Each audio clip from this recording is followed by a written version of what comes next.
তো বন্ধুরা, তোমাদের জন্য নিয়ে চলে এসেছি ক্লাস 7 ভূগোলের নদী চ্যাপ্টারটা। হ্যালো বন্ধুরা, আমি Argha and welcome to Argha and Soumo's classes, the heart of learning.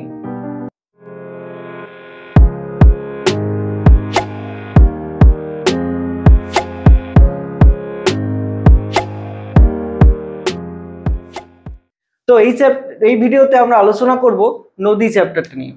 তো চলো শুরু করা যাক। তো প্রথমেই আমরা জানবো যে নদী কি। তো দেখো, নদী হচ্ছে একটা প্রবাহমান জলধারা। নদীর জল কি হচ্ছে? বয়ে চলে। নদীর জল বয়ে চলে, নদীর জল কিন্তু স্থির নয়। নদী হচ্ছে প্রবাহমান জলধারা, যেটা উৎস থেকে একটা জায়গায় নদীর সৃষ্টি হয়, সেটাকে বলা হয় উৎস। উৎস থেকে ভূমির ঢাল বরাবর, ভূমির ঢাল বরাবর অর্থাৎ উঁচু থেকে নিচের দিকে, উঁচু থেকে নিচের দিকে ভূমির ঢাল বরাবর মাধ্যাকর্ষণ শক্তির প্রভাবে মোহনার দিকে বয়ে চলেছে, একেই বলা হয় নদী। তো আর একবার বলি, নদী হলো প্রবাহমান জলধারা, অর্থাৎ নদীর জল বয়ে চলেছে, স্থির নয়, নদীর স্রোত দিয়ে বয়ে চলেছে, যেটা উৎস থেকে ভূমির ঢাল বরাবর মাধ্যাকর্ষণ শক্তির প্রভাবে মোহনার দিকে বয়ে চলেছে, এটি হলো নদী। ওকে,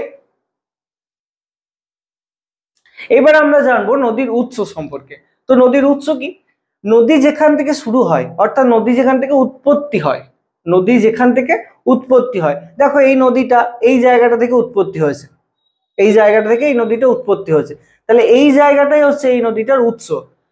সচরাচর নদী বিভিন্ন পর্বতের যে সমস্ত হিমবাহ অর্থাৎ বরফ রয়েছে, হিমবাহ অর্থাৎ বরফ, সেই বরফ গলা জল থেকে বেশিরভাগ নদীর সৃষ্টি হয়। কিছু কিছু নদী আবার বর্ষার জলেও হয়। তো বেশিরভাগ নদী পর্বতের উপর থেকেই সৃষ্টি হয়। তো যেখান থেকে নদীর সৃষ্টি হয় তাকেই বলা হয় নদীর উৎস। নদী যেখান থেকে সৃষ্টি হয় তাকেই বলা হয় নদীর উৎস। তো আমরা গঙ্গা নদীর উদাহরণটা মনে রাখবো সব ক্ষেত্রে। তো যেমন গঙ্গা নদীর উৎস হচ্ছে গঙ্গোত্রী হিমবাহের গোমুখ, গঙ্গোত্রী হিমবাহের গোমুখ, এটা তোমরা মনে রাখবে, শর্ট প্রশ্নের জন্য ইম্পর্টেন্ট। তো গঙ্গোত্রী হিমবাহের গোমুখ, এটা হচ্ছে গঙ্গা নদীর উৎস। এবার আমরা জানবো নদীর মোহনা সম্পর্কে। তো নদীর মোহনা হচ্ছে নদী যেখানে গিয়ে শেষ হয়, নদী যেখানে গিয়ে শেষ হয়, কোনো সাগরের সাথে মিলিত হতে পারে, অন্য কোনো নদীর সাথে মিলিত হতে পারে, কোনো হ্রদের সাথে মিলিত হতে পারে। তো নদী যেখানে গিয়েই শেষ হবে, নদী যেখানে গিয়েই শেষ হবে, সেই জায়গাটা হচ্ছে নদীর মোহনা। তো দেখো, এই নদীটা দেখো এইখানে শেষ হয়েছে, এটা একটা সাগর বা সমুদ্র, এই সমুদ্রতে এসে নদী শেষ হয়েছে। তো এই জায়গাটা হচ্ছে নদীর মোহনা। নদী যেখানে গিয়ে অন্য কোনো সাগরের সাথে মিলিত হয় বা অন্য কোনো নদীর সাথে মিলিত হয় বা হ্রদের সাথে মিলিত হয়, যেখানে গিয়ে নদীর শেষ, সেইটাই হচ্ছে নদীর মোহনা। যেমন গঙ্গা নদীর মোহনা হচ্ছে বঙ্গোপসাগর, গঙ্গা নদীর মোহনা বঙ্গোপসাগর, উদাহরণটা মনে রাখবে। তাহলে নদীর উৎস আর মোহনা বুঝতে পেরেছো? চলো এবার আসবো নদীর উপনদী নিয়ে। উপনদী হচ্ছে, দেখো অনেক ছোট ছোট, এই ছবিটাতে দেখো অনেক ছোট ছোট সরু জালের মতো নদী এসে এই মূল নদীটার সাথে মিলিত হয়েছে। দেখো, এই ছোট ছোট নদীগুলো এসে এই মূল নদীটার সাথে মিলিত হয়েছে। ওকে, তো এই যে ছোট ছোট নদীগুলো এই আসল নদীটার সাথে মিলিত হয়েছে, এই নদীগুলোকে বলা হবে এই নদীটার উপনদী। এই নদীগুলোকে বলা হবে এই নদীটার উপনদী। তাহলে যে সমস্ত নদী অন্য কোনো নদীর সাথে এসে মিলিত হয়, সেই নদীগুলোকে বলা হয় সেই নদীটার উপনদী। যে সমস্ত নদী অন্য কোনো নদীর সাথে এসে মিলিত হয়, সেই নদীগুলোকে বলা হয় উপনদী। যেমন গঙ্গা নদীর উপনদী হচ্ছে যমুনা, ঘড়ঘড়া, কোসি, গণ্ডক। যমুনা, ঘড়ঘড়া, কোসি এবং গণ্ডক, এগুলো হচ্ছে গঙ্গা নদীর উপনদী, অর্থাৎ এই নদীগুলো গঙ্গা নদীর সাথে এসে মিলিত হয়েছে, এই নদীগুলো গঙ্গা নদীর সাথে এসে মিলিত হয়েছে। তো এইগুলো হচ্ছে গঙ্গা নদীর উপনদী। এবার আমরা জানবো শাখা নদী সম্পর্কে। কোনো একটা নদী যেতে যেতে যদি কোনো জায়গায় দুটো ভাগে বিভক্ত হয়ে যায়, দুটো ভাগে ভাগ হয়ে যায়, তাহলে সেই ভাগগুলোকে বলা হবে এই মূল নদীটার শাখা নদী। এই যে দেখো, এই নদীটা এখানে আসছে, এখানে দুটো ভাগে বিভক্ত হয়ে গেছে, দুটো ভাগে ভাগ হয়ে গিয়েছে। তাহলে এই যে দুটো নদী, এই যে দুটো নদী, এইটা এই নদীটার এই দুটো হচ্ছে শাখা নদী। এই নদীটার এই দুটো নদী হচ্ছে কি? শাখা নদী। তাহলে এটা ধরে নাও গঙ্গা নদী, গঙ্গা নদী দুটো ভাগে বিভক্ত হয়ে গেছে। একটা চলে গিয়েছে বাংলাদেশে, যেটা হয়ে গেছে পদ্মা, এই যে পদ্মা। আর একটা আমাদের পশ্চিমবঙ্গের মধ্যে দিয়ে চলে এসেছে, সেটা হয়ে গেছে ভাগীরথী হুগলি। ঠিক আছে, এটা নিয়ে আমরা পরে আরো ডিটেলস আলোচনা করবো। তো মুর্শিদাবাদে গঙ্গা নদী দুটো ভাগে বিভক্ত হয়ে গেছে, একটা চলে গিয়েছে বাংলাদেশে যেটার নাম হচ্ছে পদ্মা, আর একটা আমাদের পশ্চিমবঙ্গের মধ্যে দিয়ে গিয়েছে যেটাকে বলা হয় ভাগীরথী হুগলি। বোঝা গেল? তাহলে কোনো নদী যখন দুটো ভাগে বিভক্ত হয়ে যায় তখন সেই ভাগগুলোকে বলা হয় ওই প্রধান নদীটার শাখা নদী। যেমন গঙ্গার দুটো শাখা নদী হচ্ছে একটা ভাগীরথী হুগলি আর একটা পদ্মা। এবার আমরা জানবো ধারণ অববাহিকা সম্পর্কে। তো দেখো, কোনো একটা নদী যখন সৃষ্টি হয় তখন কি হয়, পার্বত্য অঞ্চলের থেকে বিভিন্ন ছোট ছোট জলধারা এসে, বা ধরে নিতে পারো ছোট ছোট ঝর্ণা এসে একটা জায়গায় মিলিত হয়। এই যে দেখুন এই ছবিটাতেই দেখো, পার্বত্য অঞ্চল থেকে দেখো বিভিন্ন ছোট ছোট জলধারা এসে এই জায়গাটায় মিলিত হয়েছে। এবার এই যে সব নদীর এই যে জল সংগ্রহ করেছে, এর ফলে এই নদীটা সৃষ্টি হয়েছে। এই সব নদীগুলো জল সংগ্রহ করে এই মূল নদীটা সৃষ্টি হয়েছে। তাহলে যে অঞ্চলের উপর দিয়ে এই নদীগুলো আসছে, এই ছোট ছোট নদীগুলো যে অঞ্চলের উপর দিয়ে আসছে, সেই অঞ্চলটাকে বলা হবে ধারণ অববাহিকা। তাহলে কি হলো, নদী যে সমস্ত ছোট ছোট যে সমস্ত অঞ্চলের ছোট ছোট জলধারার জল সংগ্রহের মাধ্যমে সৃষ্টি হয়, সেই অঞ্চলটাকে বলা হয় ধারণ অববাহিকা। যে সমস্ত অঞ্চল থেকে নদী জলধারা এসে এক জায়গায় মিলিত হয়ে নদীটা সৃষ্টি হচ্ছে, সেই অঞ্চলটাকে বলা হবে ধারণ অববাহিকা। তাহলে বিভিন্ন পার্বত্য অঞ্চলে ছোট ছোট জলধারা এসে এক জায়গায় মিলিত হয় এবং সেই মিলিত হয়ে একটা নদীর সৃষ্টি হয়। তো সেই যে অঞ্চল থেকে এই ছোট ছোট জলধারাগুলো আসছে বা ছোট ছোট ঝর্ণার মতো জলধারাগুলো আসছে, সেই অঞ্চলটাকে বলা হবে ধারণ অববাহিকা।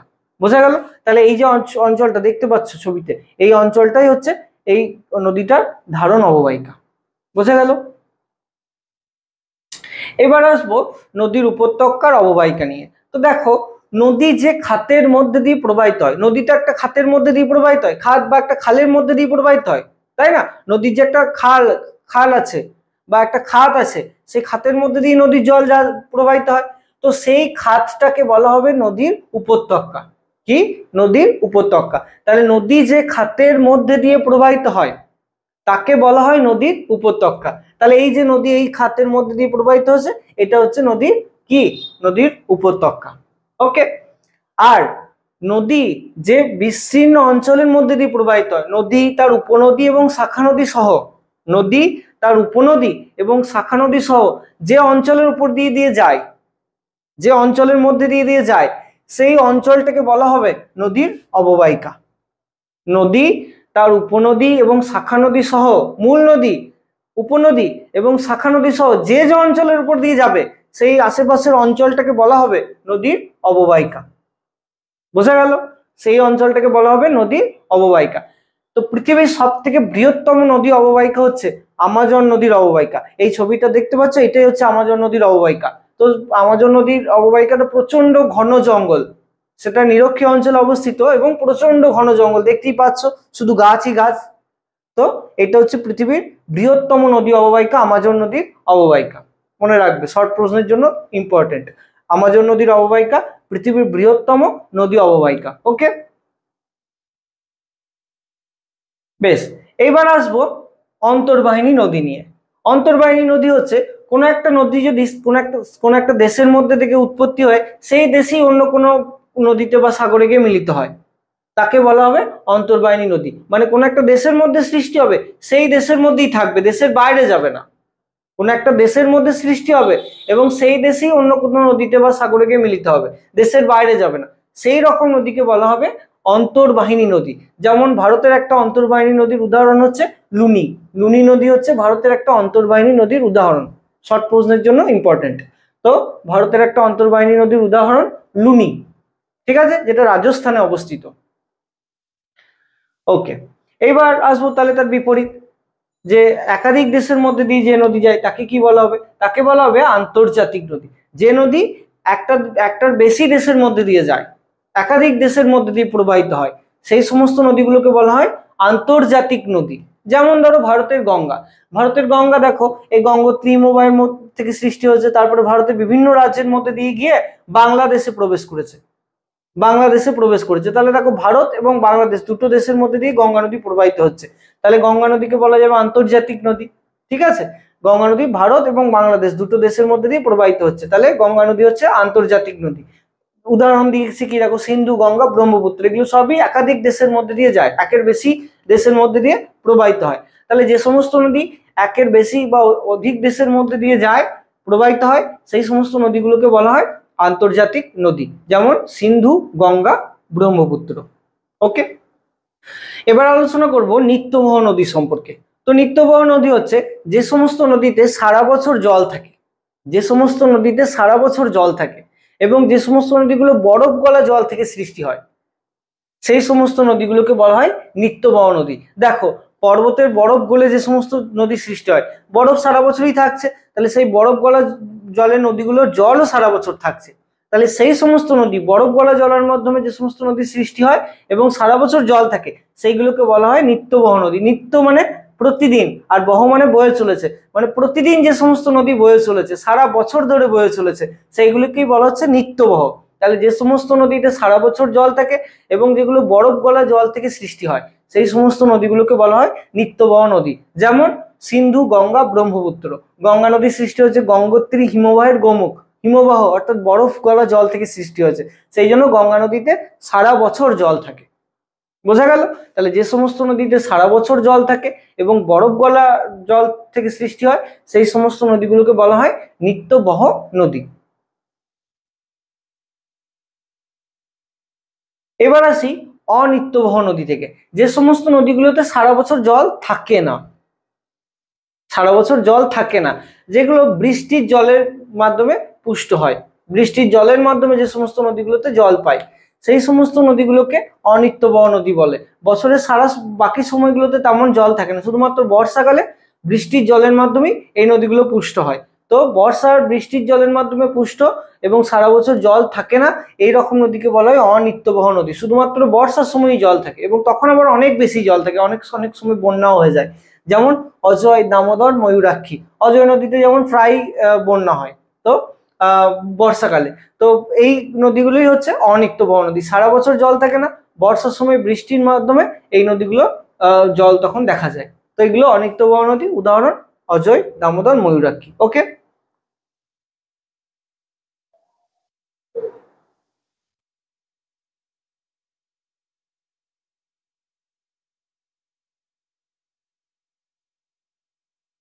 এবার আমরা জানবো নদীর বিভিন্ন রকমের গতি সম্পর্কে। তো দেখো, একটা নদী উৎস থেকে সৃষ্টি হয় এবং ক্রমশ সে মোহনার দিকে যায়, উৎস থেকে সৃষ্টি হয়ে ক্রমশ সে মোহনার দিকে যায় এবং সেই যাওয়ার পথে তার বিভিন্ন রকমের গতি লক্ষ্য করা যায়, সেই যাওয়ার পথে তার বিভিন্ন রকমের গতি লক্ষ্য করা যায়। আমরা এটাকে ঠিক মানুষের জীবনের সঙ্গে তুলনা করতে পারি। দেখো, মানুষ যখন জন্মায়, ছোটবেলায় মানুষ খুব চঞ্চল, ছটফটে থাকে, তাই না? তো নদীর ক্ষেত্রেও ঠিক তাই হয়। নদী যেখানে উৎপত্তি হয়, যেখানে শুরু হয়, সেখানে সাধারণত পার্বত্য অঞ্চলের উপর দিয়ে থাকে। এবার পার্বত্য অঞ্চলে কি থাকে, ভূমির ঢাল অনেক বেশি থাকে, উঁচু নিচু থাকে, তো উপর থেকে নিচের দিকে আসার ফলে নদীর গতিবেগ খুব বেশি থাকে, পর্বতের উপর থেকে নিচের দিকে নামে ফলে নদীর গতিবেগ খুব বেশি থাকে, তো সেখানে নদীর স্রোত অনেক বেশি হয়। সেটা হচ্ছে নদীর উচ্চ প্রবাহ, একদম শুরুতে। এবং সেখানে নদীর যেহেতু স্রোত অনেক বেশি, নদীর সামনে যা কিছু পায়, নুড়ি, কাকড়, বালি, মাটি, সবকিছুকে কি করে, ক্ষয় করে নিয়ে চলে যায়। তাই নদীর কাজ হচ্ছে ক্ষয় কার্য। সেই যেমন ছোটবেলায় বাচ্চা ছেলেরা অনেক ছটফটে থাকে, ঠিক তেমন নদীর শুরুতে উচ্চ প্রবাহে নদী অনেক ছটফটে, চঞ্চল, একদম স্রোত বেশি থাকে অনেক। তো সেটা হচ্ছে নদীর ক্ষয় কার্য।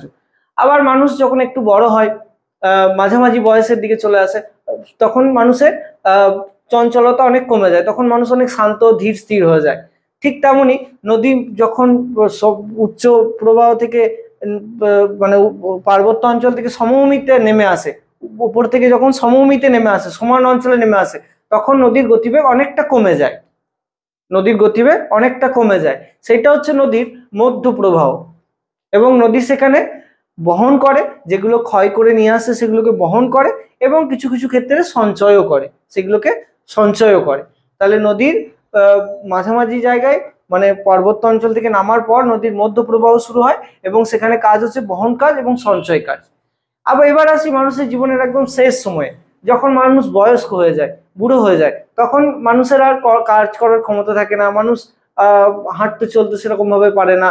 ঠিক তেমনি নদীরও একদম শেষ সীমানায়, অর্থাৎ যেখানে নদী মোহনার সঙ্গে মিলিত হয়, সেই জায়গাটায় নদীর হয় নিম্ন প্রবাহ, একদম শেষকালে। সেখানে নদীর গতিবেগ একেবারেই কমে যায়, খুব ধীরে ধীরে নদী প্রবাহিত হয়। সেই কারণে সেখানে নদী শুধুমাত্র সঞ্চয় কাজ করে, অর্থাৎ যা কিছু বয়ে নিয়ে আসে আর বয়ে নিয়ে যেতে পারে না, ফলে নদী তার খাতের মধ্যে এবং দুই পাশের মধ্যে সঞ্চয় করতে থাকে। ওকে, তাহলে নদীর তিনটে প্রবাহ, উচ্চ প্রবাহ, মধ্য প্রবাহ এবং নিম্ন প্রবাহ। উচ্চ প্রবাহের কাজ হচ্ছে ক্ষয় কার্য, মধ্য প্রবাহে হচ্ছে বহন কার্য এবং সঞ্চয় কার্য, আর নদী নিম্ন প্রবাহে শুধুমাত্র সঞ্চয় কাজ করে। এইবার এর পরে আমরা জানবো এই তিনটে প্রবাহে, উচ্চ প্রবাহ, মধ্য প্রবাহ এবং নিম্ন প্রবাহে বিভিন্ন রকমের ভূমিরূপ সৃষ্টি হয়। যে অঞ্চলের উপর দিয়ে যায় সেখানে যে ভূমি, তার বিভিন্ন রকমের পরিবর্তন হয় নদীর এই গতিপথের জন্য। তো সেইগুলো নিয়ে এবার আমরা আলোচনা করব। তো নদীর উচ্চ প্রবাহে যে সমস্ত ভূমিরূপ সৃষ্টি হয়, তো সেটা নিয়ে আমরা আলোচনা করব। প্রথমে নদীর উচ্চ প্রবাহ আমরা জানলাম, নদীর উচ্চ প্রবাহের কাজ হচ্ছে ক্ষয় কাজ, ক্ষয় করে। তো দেখো, উৎস থেকে সমতল ভূমিতে নামার আগে পর্যন্ত নদীর উচ্চ প্রবাহ, উৎস থেকে সমতল ভূমিতে নামার আগে পর্যন্ত, অর্থাৎ পার্বত্য অঞ্চলের হচ্ছে নদীর উচ্চ প্রবাহ। পর্বতের উপর দিয়ে যখন নামে, অর্থাৎ উঁচু থেকে নিচের দিকে নামে, তখন স্বাভাবিকভাবেই নদীর ঢাল প্রচন্ড বেশি, নদীর স্রোতও বেশি থাকবে, স্বাভাবিক। উঁচু থেকে নিচের দিকে নামছে তো স্রোত বেশি।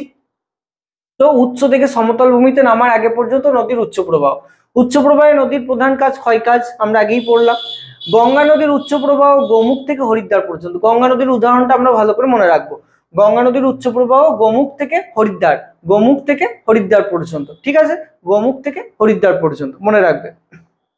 বেশ, এইবার কি কি ভূমিরূপ সৃষ্টি হয় দেখবো আমরা। প্রথমেই হয় গিরিখাত। তো গিরিখাত দেখো কি, নদী যখন পার্বত্য অঞ্চলের উপর দিয়ে আসে তখন নদীর স্রোত খুব বেশি থাকে, তাই তো। তো নদী তখন কি করে, নিচের দিকের অঞ্চলটা ক্ষয় করে, স্রোত বেশি, নিচের দিকের অঞ্চলটা ক্ষয় করে, ফলে নিচের দিকে ধীরে ধীরে ধীরে ধীরে নিচের দিকে নামতে থাকে। এবং নদীতে যদি জল বেশি থাকে তাহলে পাশের অঞ্চলটাও ক্ষয় হয়, পাশের অঞ্চলটাও ক্ষয় হয়। তো পাশের অঞ্চলটা ক্ষয় হয় এবং নিচের অঞ্চলটাও ক্ষয় হয় নদীতে যদি জল বেশি থাকে। তাহলে নদীর উচ্চ প্রবাহে পার্শ্ব ক্ষয় এবং নিম্ন ক্ষয় যদি হয়, তাহলে ভি আকৃতির ভূমিরূপের সৃষ্টি হয়। ভি আকৃতি, দেখো ভি আকৃতির ভূমিরূপের সৃষ্টি হয়েছে, একেই বলা হয় গিরিখাত। নদীর উচ্চ প্রবাহে পার্শ্ব ক্ষয় এবং নিম্ন ক্ষয় যদি দুটোই হয়, তাহলে ভি আকৃতির ভূমিরূপ সৃষ্টি হয়, তাকে বলা হয় গিরিখাত। ওকে, তাহলে গিরিখাত হতে গেলে কি হতে হবে, নদীতে জল বেশি থাকতে হবে, তবেই নিম্ন ক্ষয় এবং পার্শ্ব ক্ষয়, পাশের অঞ্চলটা ক্ষয় দুটোই হবে এবং ভি আকৃতির ভূমিরূপ হবে, গিরিখাত হবে। এইবার গিরিখাতের মতোই আরেকটা ভূমিরূপ হচ্ছে ক্যানিয়ন। ক্যানিয়ন হচ্ছে যদি কোনো একটা উচ্চ প্রবাহী, যদি নদীতে জল কম থাকে, শুষ্ক অঞ্চল, নদীতে জল কম থাকে কিন্তু স্রোত বেশি থাকবে, তাহলে নদী শুধুমাত্র নিচের অংশটা ক্ষয় করে, নিম্ন ক্ষয় করে, নিচের অংশটা ক্ষয় করে, অর্থাৎ নিম্ন ক্ষয় করে এবং আয় আকৃতির ভূমিরূপের সৃষ্টি হয়, আয় আকৃতির ভূমিরূপের সৃষ্টি হয়, তাকেই বলা হয় ক্যানিয়ন। তাহলে বৃষ্টিহীন শুষ্ক অঞ্চলে, যেখানে বৃষ্টি কম হয়, নদীতে জল কম, বৃষ্টিহীন শুষ্ক অঞ্চলে নদী শুধুমাত্র নিম্ন ক্ষয় করে, ফলে আয় আকৃতির ভূমিরূপ সৃষ্টি হয়, তাকেই বলা হয় ক্যানিয়ন। তাহলে দেখো, গিরিখাত হয়েছিল বৃষ্টিবহুল অঞ্চলে, যেখানে নদীতে জল বেশি, সেখানে পার্শ্ব ক্ষয় এবং নিম্ন ক্ষয় দুটোই হয়েছিল, তবে গিরিখাত হয়েছিল। আর এটা হচ্ছিল ভি আকৃতি। আর এক্ষেত্রে কি হয়েছে, বৃষ্টিহীন শুষ্ক অঞ্চলে, এটা বৃষ্টিবহুল অঞ্চলে, এটা বৃষ্টিহীন শুষ্ক অঞ্চলে দেখা যায়, এবং এটাতে পার্শ্ব ক্ষয় নিম্ন ক্ষয় দুটোই হয়, কিন্তু এখানে শুধুমাত্র নিম্ন ক্ষয় হয়, নিচের অংশটা ক্ষয় হয়। আর এটা ভি আকৃতির হয়, এটা আয় আকৃতির হয়। তাহলে গিরিখাত আর ক্যানিয়নের পার্থক্যও কিন্তু তোমাদের দিতে পারে, তাহলে তোমরা এইভাবে লিখবে। তাহলে কি লিখবে একবার বলি, গিরিখাতে কি লিখবে, যে নদীতে বৃষ্টিবহুল অঞ্চলে দেখা যায়, আর এটা বৃষ্টিহীন শুষ্ক অঞ্চলে দেখা যায়। এটাতে নদীর পার্শ্ব ক্ষয় এবং নিম্ন ক্ষয় দুটোই হয়, এটাতে শুধুমাত্র নিম্ন ক্ষয় অর্থাৎ নিচের অংশ ক্ষয় হয়, এটা ভি আকৃতির হয়, এটা আয় আকৃতির হয়। ওকে, তাহলে ক্যানিয়ন কি হলো, বৃষ্টিহীন শুষ্ক অঞ্চলে নদী নিম্ন ক্ষয় করে এবং আয় আকৃতির ভূমিরূপ সৃষ্টি হয়, একেই বলা হয় ক্যানিয়ন। ওকে, এবার 3 নম্বর আছে উচ্চ প্রবাহে সৃষ্ট ভূমিরূপ জলপ্রপাত। তো জলপ্রপাত কি, দেখো, নদীর গতিপথে যে ভূমির উপর দিয়ে যায়, সেখানে যদি শক্ত পাথর এবং নরম পাথর পাশাপাশি থাকে, শক্ত পাথর এবং নরম পাথর আড়াআড়ি ভাবে থাকে, পাশাপাশি থাকে, দেখো এই যে এই সবুজ রঙের এটা শক্ত পাথর আর এটা হচ্ছে নরম পাথর, পাশাপাশি যদি থাকে, নদীর স্রোত বেশি, তাহলে তোমরাই বলো নদী কোন পাথরটাকে বেশি ক্ষয় করবে, শক্ত পাথরকে বেশি ক্ষয় করবে না নরম পাথরকে বেশি ক্ষয় করবে? হ্যাঁ, নরম পাথরকে ক্ষয় করবে। তাহলে দেখো এই যে এই ছবিটা দেখো 2 নম্বর, দেখো নরম পাথরটা আস্তে আস্তে ক্ষয় পাচ্ছে, ঠিক আছে, এইটাতে দেখো আরো বেশি ক্ষয় পাচ্ছে, এটাতে আরো বেশি ক্ষয় পাচ্ছে। তো কি হচ্ছে, ক্ষয় পাওয়ার ফলে নদীর শক্ত পাথর এবং নরম পাথরের মধ্যে একটা গ্যাপের সৃষ্টি হচ্ছে, একটা গ্যাপের সৃষ্টি হচ্ছে, এটা ধরো শক্ত পাথর, এটা নরম পাথর। এর ফলে নদী ওপর থেকে নিচের দিকে ঝাঁপিয়ে পড়ছে, নদী ওপর থেকে নিচের দিকে ঝাঁপিয়ে পড়ছে, দেখো নদী ওপর থেকে নিচের দিকে ঝাঁপিয়ে পড়ছে। শক্ত পাথর আর নরম পাথরের মধ্যে যে গ্যাপ সৃষ্টি হচ্ছে, এখান থেকে নদী উপর থেকে নিচের দিকে ঝাঁপিয়ে পড়ছে, এইটাকেই বলা হয় জলপ্রপাত। এটাকেই বলা হয় জলপ্রপাত। তাহলে জলপ্রপাত কি, নদীর গতিপথে যদি শক্ত পাথর এবং নরম পাথর পাশাপাশি থাকে, তাহলে অনুভবিকভাবে থাকে, অনুভবিকভাবে মানে সমান পাশাপাশি থাকে, তাহলে নদী নরম পাথরকে বেশি ক্ষয় করে, ফলে শক্ত পাথর এবং নরম পাথরের মধ্যে একটা গ্যাপের সৃষ্টি হয়, খাতের সৃষ্টি হয়। এর ফলে নদী উপর থেকে নিচের দিকে ঝাঁপিয়ে পড়ে, একেই বলা হয় জলপ্রপাত। ওকে, যেমন আমাদের ভারতে একটা জলপ্রপাত হচ্ছে পশ্চিমঘাট পর্বতের যোগ জলপ্রপাত, যার উচ্চতা হচ্ছে 260 মিটার, ঠিক আছে, পশ্চিমঘাট পর্বতের যোগ জলপ্রপাত যার উচ্চতা 260 মিটার, মনে রাখবে উদাহরণটা। বেশ, এবার জলপ্রপাতে তোমাদের একটা ছবিতে দেখায়।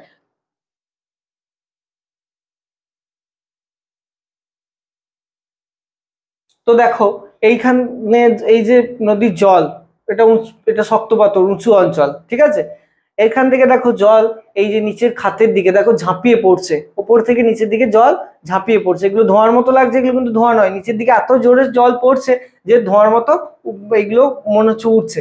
তো উপর থেকে নিচের দিকে যে জল ঝাঁপিয়ে পড়ছে, এই যে উপর থেকে নিচের দিকে জল ঝাঁপিয়ে পড়ছে, এটাই হচ্ছে জলপ্রপাত। এই যে এটাই হচ্ছে জলপ্রপাত, তোমরা বাহুবলী সিনেমাতে এরকম দেখে থাকতে পারো। তো এই যে উপর থেকে নিচের দিকে জল ঝাঁপিয়ে পড়ছে, এটা শক্ত পাথর, এই দিকেটা নরম পাথর ছিল, তো উপর থেকে নিচের দিকে ঝাঁপিয়ে পড়ে, ঠিক আছে। এবার আমরা নদীর মধ্যপ্রবাহে কি কি ভূমিরূপ সৃষ্টি হবে সেটা সম্পর্কে আলোচনা করব। আমরা মধ্যপ্রবাহে জেনেছি যে নদীর গতি বেগ অনেকটাই কমে যায় এবং নদী প্রধানত এখানে বহন এবং সঞ্চয় দুটো কাজ করে। তো দেখো, পার্বত্য অঞ্চলের পর মালভূমি বা সমভূমি অঞ্চলে নদীর মধ্যপ্রবাহ, পার্বত্য অঞ্চলের পর, পার্বত্য অঞ্চল যেই ছেড়ে নদীর নিচের দিকে নেমে আসে, মালভূমি বা সমভূমিতে নেমে আসে, সেখান থেকে নদীর মধ্যপ্রবাহ শুরু হয়। নদীর গতিবেগ অনেকটাই কমে যায়, দেখতেই পাচ্ছ ছবিতে। মধ্যপ্রবাহে নদীর প্রধান কাজ বহন এবং সঞ্চয়, নদী বয়ে নিয়ে যায় এবং সঞ্চয় করে। ওকে, আর গঙ্গা নদীর মধ্যপ্রবাহ হচ্ছে হরিদ্বার থেকে মুর্শিদাবাদের মিঠিপুর পর্যন্ত, হরিদ্বার থেকে মুর্শিদাবাদের মিঠিপুর পর্যন্ত গঙ্গা নদীর মধ্যপ্রবাহ, হরিদ্বার থেকে মুর্শিদাবাদের মিঠিপুর পর্যন্ত গঙ্গা নদীর মধ্যপ্রবাহ, হরিদ্বার থেকে মুর্শিদাবাদের মিঠিপুর পর্যন্ত গঙ্গা নদীর মধ্যপ্রবাহ। ওকে, এবার মধ্যপ্রবাহে কি কি ভূমিরূপ হয় দেখো।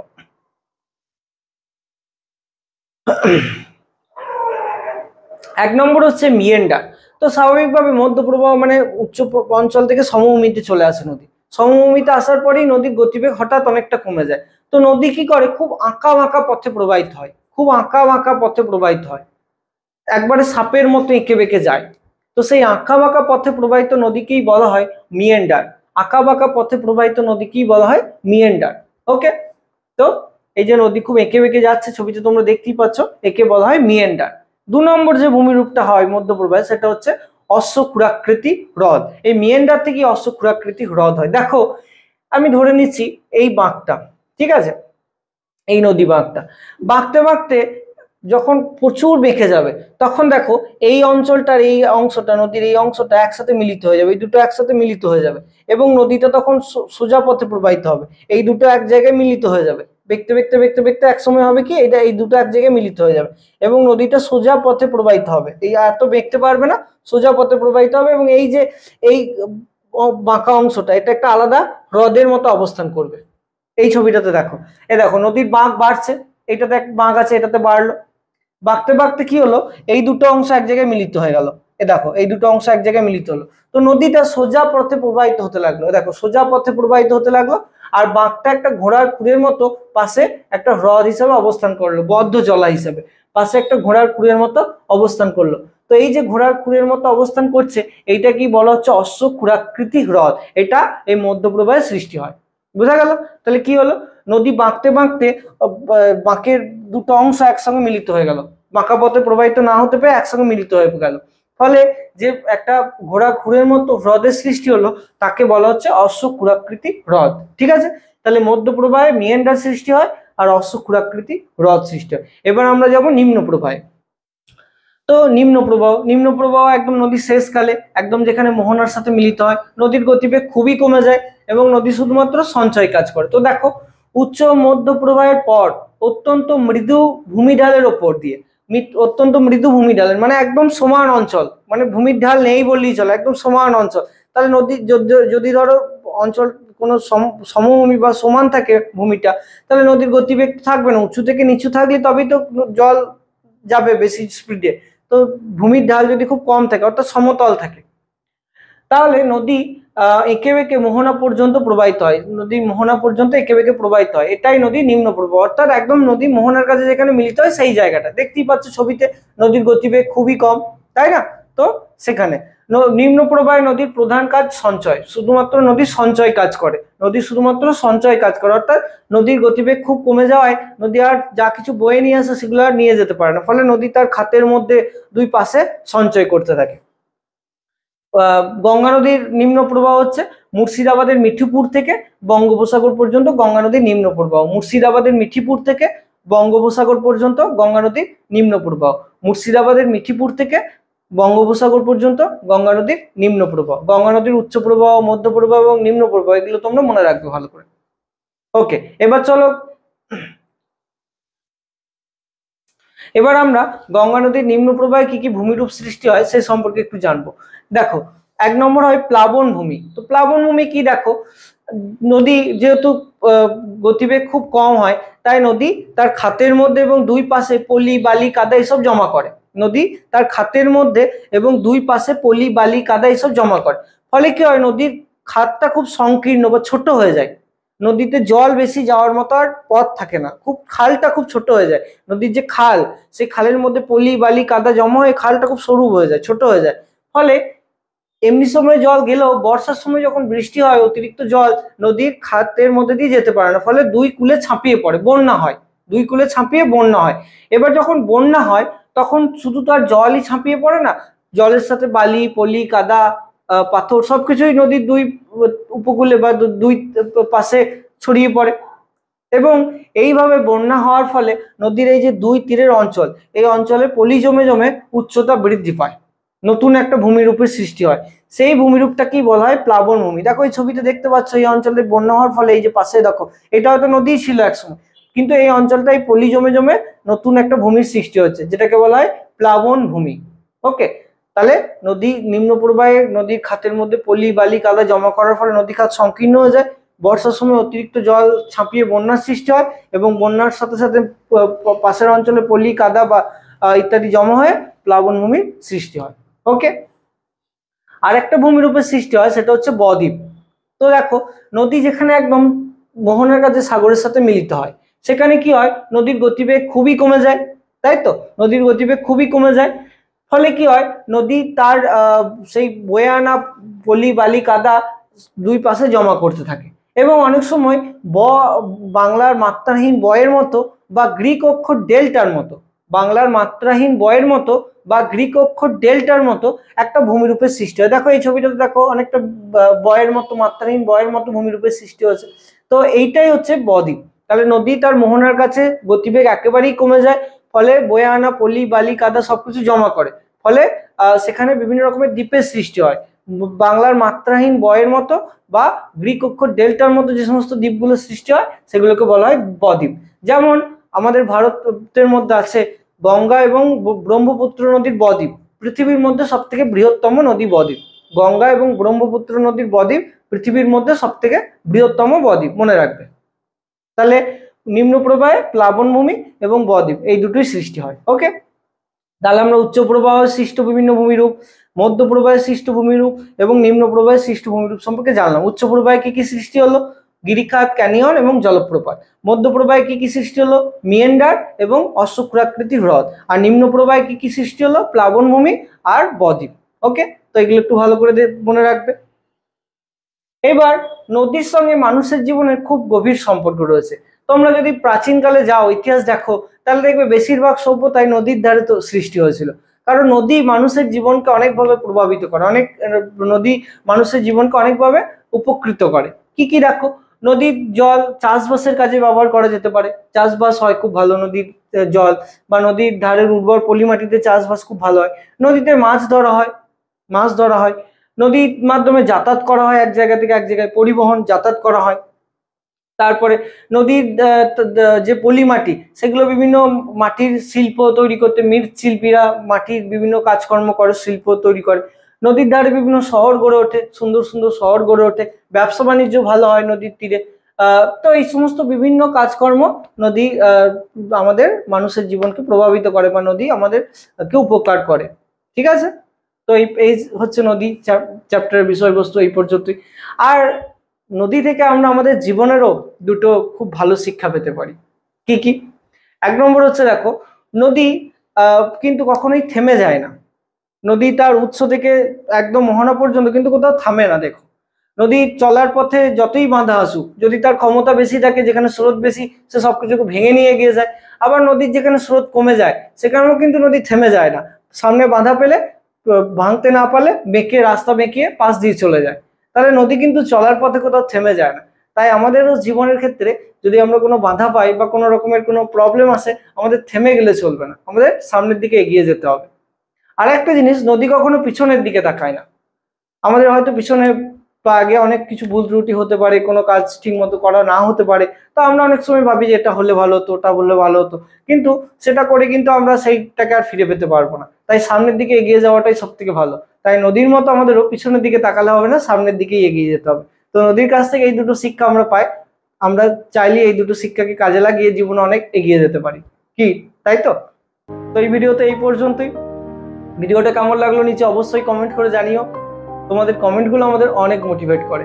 আর ভিডিওটা যদি ভালো লেগে থাকে এবং একটু উপকার হয়, তো প্লিজ আমাদের চ্যানেলটাকে সাবস্ক্রাইব করে নিও এবং পাশে থাকা বেল আইকনটাকে প্রেস করে অল নোটিফিকেশন অন করে নিও। আর সেই সঙ্গে ভিডিওটা বন্ধুদের সাথে শেয়ার করতেও ভুলো না, কারণ শেয়ার করলে জ্ঞান বাড়ে। और इसके साथ प्यार भी शेयर करते रहिए। Thank you so much.